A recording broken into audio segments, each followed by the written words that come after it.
जी को कब ज बोलेंगे, कब ग बोलेंगे? जी के बाद ए, ओ और यू हो तो उसका उच्चारण होगा ग, और जी के बाद ई, आई और वाई हो तो उसका उच्चारण होगा ज। जाइगेंटिक, जाइगेंटिक बहुत विशाल, उसमें जी आई, जी ए एन, टी आई सी, पहले जो जी है उसके बाद आई है तो ज उच्चारण हो रहा है, क्योंकि मैंने कहा आई, ई और वाई हो तो ज होगा, ज हो रहा है। लास्ट में जो है गैंटिक, जी के बाद ए है, ग हो रहा है, क्योंकि जी के बाद ए होता है या ओ होता है या यू होता है तो ग होता है।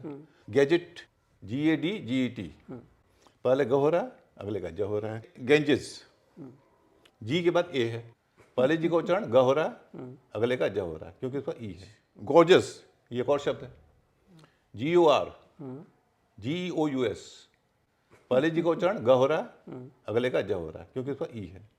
तो गॉर्जस, गैजेट, गेंजिस, ये शब्द आप याद रखेंगे तो आपको ये जी का नियम आसानी से याद हो जाएगा कि ए, ओ और यू हो तो ग, ई, आई और वाई हो तो ज। बिल्कुल। लेकिन जी के बाद कुछ भी ना हो तब क्या होगा?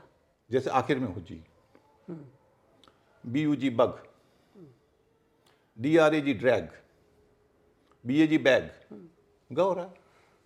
तो आखिर में अगर जी होगा तो हमेशा ग होगा, और जी के बाद ई आ जाएगा तो ज हो जाएगा। जैसे आर ए जी रैग, ठीक है, आर ए जी रैग, लेकिन जी के बाद ई आ जाएगा तो आर ए जी रेज। तो उसका नियम यह है कि केवल जी हो अंत में तो ग उच्चारण होगा, और उस जी के बाद ई हो तो ज उच्चारण होगा। लेकिन ऐसा नहीं है कि नियम पक्का है। जैसे कुछ छोटे छोटे उदाहरण हैं जो बहुत कॉमन है, जी ई टी गेट, गेट नहीं है। जी आई वी गिव, जीव नहीं है, तो नियम से तो जीव होना चाहिए।